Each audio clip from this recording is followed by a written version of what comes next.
Hi, AT from CNC at Home. I purchased some craft cardstock. It's 35-pound paper. I got brown, got a multicolor pack, and I need to set up some burn parameters so I know what works with this. I put each of these into my laser and I set up a material test within Lightburn. This first one was the brown, which I thought would be the easiest. The default parameters that I set weren't quite right, so I had to do a second try with parameters that were much more in line with what I needed.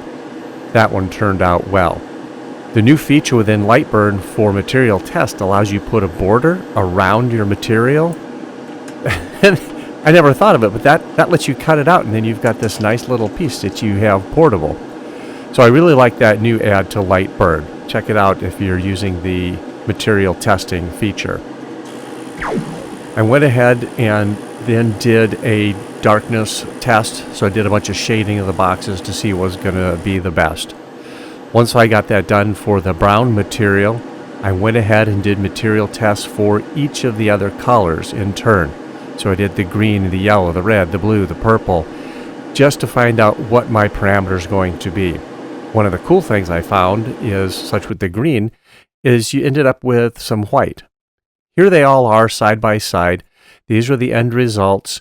Here's the brown. I was able to get good parameters.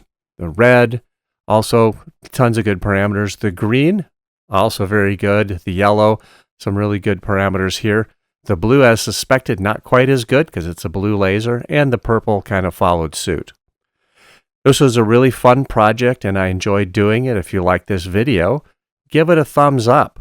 I hope to do some cardstock projects in the near future. Enjoy doing your CNC at home projects. Oops.